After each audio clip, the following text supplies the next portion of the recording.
Hi, I'm Grace Myers, and I'm going to be providing some context for the experimental process of developing the dance performance entitled Enduring Fruit.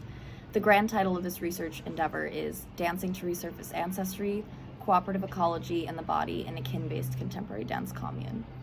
So this research is slightly off the ball in terms of its product and protocol. It is a work of experiential dance research that creates an anthropologically informed theoretical framework and dance commune through which a dance piece was created.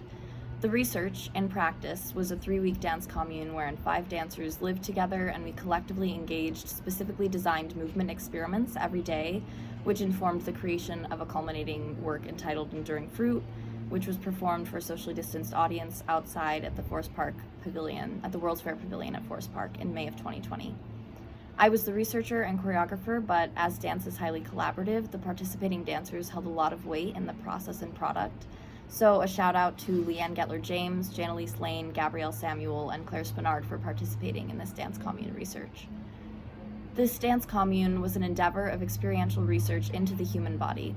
The research was a living, ephemeral work of anthropology that arose through a threefold approach. The first component of this approach was an underlying theoretical notion I developed that connects evolutionary theory to the instruments of dance practice. Dance is a practice that draws primarily on 4 ancestral instruments: body, rhythm, movement, and sound. These instruments have a rich history and ancestry, both in their evolution in our human bodies and in the many other beings, forms, and things around us. Body, rhythm, movement, and sound are shared across the materials we share our lives and histories with.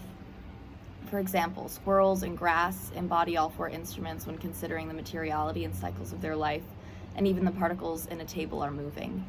These instruments of dance are connective in both a theoretical examination of the world around us and our evolutionary past, and functionally they are connective.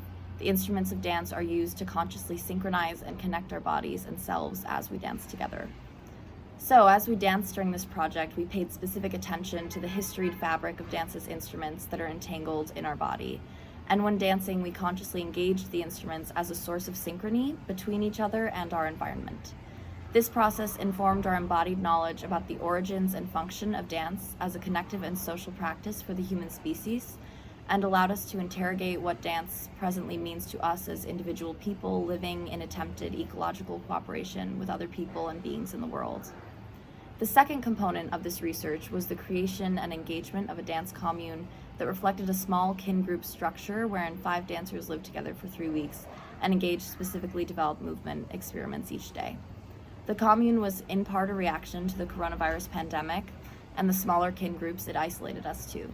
The original research project was adapted, so the sort of small unit environment of quarantine became the script for the dance commune's kin setting. A group of people living together in close quarters without a lot of outside contact theoretically resurfaces a pocket of our ancestry, as these smaller social groups were the way some early hominid forms socially grouped. During the day-to-day of the dance commune, we engaged movement experiments and created dances. The movement experiments themselves were designed to tap into the ancestral instruments of dance that are the theoretical basis for the project. We experimented with percussive sound and polyrhythms emerging from our bodies, and then with language to explore the evolution of the human capacity to communicate through sound from the body. We played with the synchronicity of music and movement generated from the human body to understand the synchronous evolution of music and dance as social and expressive forms of human life. We engaged movements that were specifically related to locomotion patterns of our primate ancestors, and some of our movements anatomically tracked the evolution of the human body, like the spine and its recently developed secondary curvature that is specific to hominids.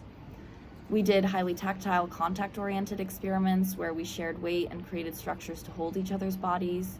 We took Gaga language movement classes on Zoom to connect to the pleasure sensations of the body. And we created site-specific or ecological compositions at various unique locations and surfaces like playgrounds and fire escapes to engage dance as a practice of environmental adaptation. The movement generated through all of these experiments is showcased in the culminating performance of the research. The third component of the project is this full-length culminating dance work called Enduring Fruit, which was erected from the dance experiments at the commune.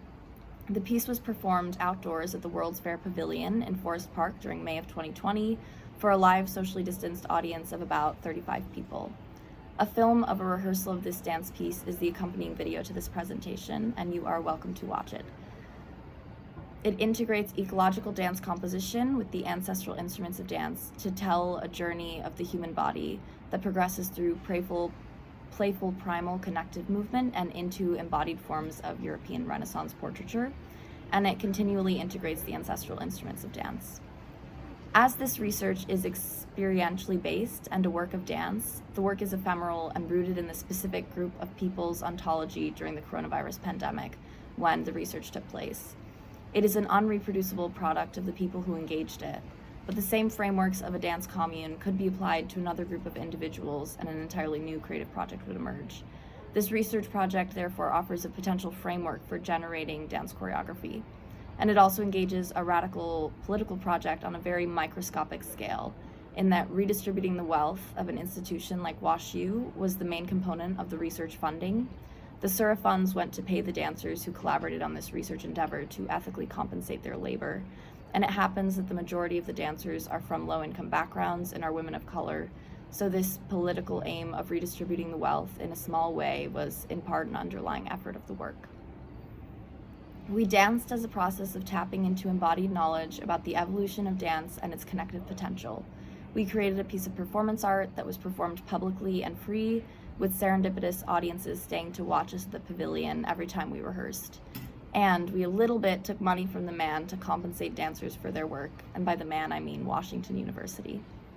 Thank you for listening, and I hope you enjoy the film of Enduring Fruit, even though it's not in its ideal live performance form.